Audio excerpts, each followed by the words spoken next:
এটা ঋষভের বাবা সকালবেলা উঠে কি করলো, আমার সব ঘর দুয়ার ভেঙে দিল। হ্যাঁ, এত রাগ কিসে, সব ঘর আমার ভেঙে দিয়েছে।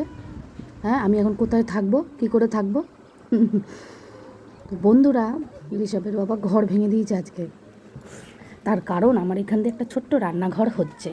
আমার অনেক দিনের এই ছোট্ট স্বপ্ন আমি অনেক দিন ধরে দেখছিলাম। তো আজকে ঋষভের বাবা পূরণ করছে। আমি খুব খুশি যে আগে যেভাবে আমি কষ্ট করে রান্নাবান্না করেছি, গরমকাল শীতকাল সব সময় আমি পর্দা ফেলে রাখতাম, আমি পর্দা তুলতে পারতাম না। এখন এই ভেবেও একটু শান্তি যে আমার আলাদা রাস্তা পেয়েছি, আলাদা একটা রান্নাঘর করছি পায়খানা বাথরুমে যাওয়ার জন্য। মিস্ত্রি, আমি একটা মিস্ত্রি এনেছি, মিস্ত্রি কাজ করছে। এখান থেকে আমার রাস্তা, এটা আমার একটা রাস্তা হবে, এই সোজা হবে আপাতত এই পর্যন্ত। আর এখানে কোথা দিয়ে একটা দরজা খোলা হবে, এই জায়গা দিয়ে। এখানে জানলা আছে, আর এখানে আর একটা দরজা হবে, এটা রান্নাঘর হিসেবে ব্যবহার হবে। এইখানে রান্না করব, এইদিকে তো একটা দরজা হবে। এইগুলো সব পরিষ্কার হয়েছে, এই ইটগুলো সব এদিকে ছিল জানো, সব ওই দিকে চলে গেছে। আর এখানে আমার টাইম কল এখানে হয়েছে।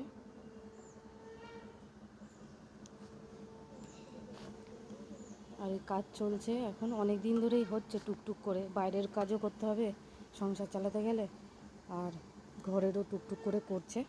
দুদিন দুজনকে নিয়েছিল, এই টেক্সচারটা বানিয়েছে। এই পিলারগুলো খুব ভারী ভারী পিলার ছিল, এই পিলারগুলো খুব ভারী ভারী, তিনজনও পারছে না এমন এত ভারী পিলারগুলো। এই পিলারটা, এই দুটো পিলার আনতে একদম ওদের কেড়ে কেড়ে লেগে গেছিলো। আর এই ঘরের সেটেই হচ্ছে, এখান থেকে পরিষ্কার আমার রাস্তা হয়েছে। তো অনেক দিন বন্ধুরা ব্লগ দেওয়া হয় না, সত্যি কথা বলতে মন মেজাজ ভালো না, মাঝে মধ্যে ভালো থাকি তো দিই, আর মন খারাপ থাকলে আর ব্লগ দেওয়া হয় না।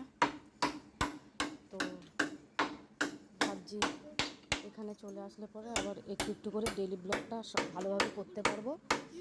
কেন আগে অনেক রকম অসুবিধা ছিল, তার মধ্যে দিয়েও আমি করতাম।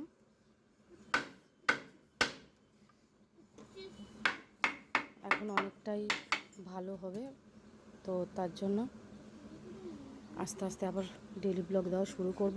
চ্যানেলটা নতুন, মাস কন্টিনিউ করলাম, তারপরে আর করতে পারছি না। মানে একটার পর একটা আমার নিজস্ব শারীরিক সমস্যাও কিছু দেখা দিয়েছে, আবার কিছু পারিবারিক সমস্যাও। তো সব মিলিয়ে ঠেলে আমি উঠবো আর করব। ভগবান আমার পাশে আছে, আমি জানি সবসময় ভগবানের নাম আমি নিই। আমি কোনো বাধাই মানব না, কোনো বাধাই আমি মানব না। তো ভগবান আমার সঙ্গে আছে, আস্তে আস্তে সব আমি আবার ঠিক করে নেবো আগের মতন। তোমরা আমার পাশে থেকেও সাপোর্ট করো, এইভাবে আমি যেন তোমাদের একটু একটু করে শেয়ার করতে পারি ব্লগ। তো আজকে আমি এখন বেরিয়ে যাচ্ছি, মোটামুটি ওর জন্য ডাল ভাত করেছি, করে যেহেতু বাড়িতে থাকছে একটু ডাল ভাত আলু সেদ্ধ ডিম সেদ্ধ করেছি, করে এবার বেরিয়ে যাচ্ছি ছেলেকে নিয়ে। আবার সে সন্ধ্যেবেলা ফিরবো। তো এখান থেকে দরজাটা খুলে নিলে আমি আবার আসতে পারবো। এখান থেকে না, এখান থেকে যত সম্ভব দরজাটা খোলা হবে, খাট সরে যাবে। তো দরজাটা খোলা হলে আমি এখান থেকে যাতায়াত করতে পারবো। তো যাই হোক বন্ধুরা, রাধে রাধে। রাজলক্ষ্মী ব্লগ চ্যানেলে তোমাদের সবাইকে অনেক অনেক স্বাগত। দেখতে থাকো আমার ব্লগটা, অবশ্যই তোমাদের ভালো লাগবে। চলো।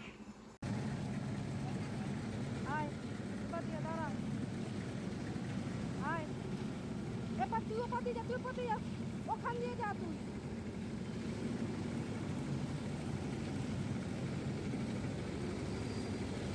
এই দাঁড়া দাঁড়া, এদিকে আয়, এদিকে আয়।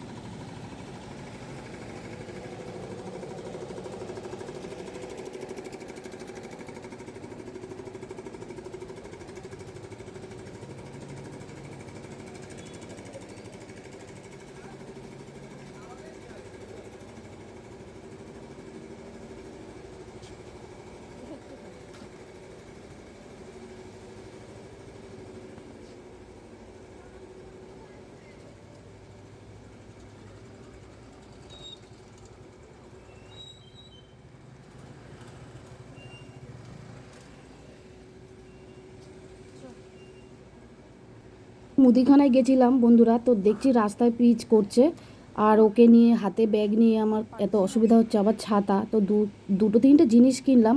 আর বাড়িতে আলুর বস্তা ছিল, সেখান দিয়ে কিছু আলু নিয়ে আসছি। তো এখন এই নিয়ে হাঁটতে হাঁটতে যাচ্ছি। আজকে সাইকেলটা খারাপ হয়ে গেছে, দোকানে দিয়েছি, তার জন্য হেঁটে হেঁটে যেতে হচ্ছে। প্রায় 15-20 মিনিট লেগে যাচ্ছে হেঁটে যেতে, আর এর মধ্যে গরমও পড়ে গেছে তেমনি। তো বাড়িতে চলে এসেছি। ভাই একটা সস বানাচ্ছে প্রথম, তো দেখবো ও সস কীভাবে বানায় আর কেমন লাগে।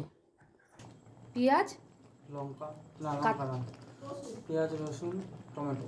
পেঁয়াজ রসুন আর টমেটো দিয়ে একটা সস বানাবে, তো দেখতে থাকো। ও এই প্রথম রান্না করছে, কেমন হয় দেখবো এই সস দিয়ে। এটা আমেরিকা বিক্রি হয়। এটা আমেরিকা বিক্রি হয়, আমাদের তাহলে ইন্ডিয়াতে হবে। চলে যাও। টমেটো সস সব জায়গায়, টমেটো সস তো সব জায়গায় হয়, তো তাই আমেরিকা বিক্রি হয় বলছিস। ঠিক আছে, কমপ্লিটটাও তোমাদের সঙ্গে শেয়ার করব।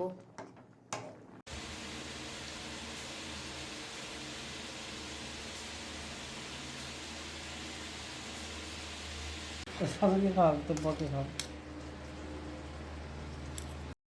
ও টমেটোটা অনেকক্ষণ ধরে সেদ্ধ হলো, এখন ভাই সেকে নিচ্ছে। আমিও কোনোদিন দেখিনি, দেখি ও কেমন করে। আর এদিকে রান্নাবান্না তো হয়েই গেছে, তো এই যে আবার বসিয়ে দিয়েছে, সেকা হয়ে গেছে, আবার মিক্সচার মেশিনে দিয়ে এটাকে পেস্ট করতে হয়েছিল। তো যাই হোক, আর নিচে জল ছিল, জলটা পড়ে গেছে। আর এদিকে এখন রেডি হচ্ছে আবার, এবার চিনি দেবে, একটু লঙ্কার গুঁড়ো এইসব পড়বে।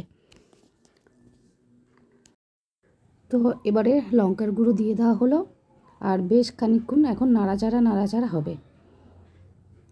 তো কালারটা লঙ্কার গুঁড়ো দেওয়াতে দেখলাম সত্যি সসের মতো লঙ্কা, মানে লাল লাল হয়েছে, লাগছে। তো ইচ্ছে হয়েছে, ও আজকে এটা বানিয়েছে। আর ফ্রিজে রেখে খাওয়াও যাবে, দেখবো কেমন। যদি সেরকম মনে হয় তাহলে বাইরের কিনবো কেন, ঘরেই একটু বানিয়ে। আমি এক ধরনের করেছিলাম, ব্লগে আমি ওটা শেয়ারও করেছি। আমার যত সম্ভব এই নতুন চ্যানেল না, আমার আগের পুরোনোটা মনে হয় শেয়ার করা আছে।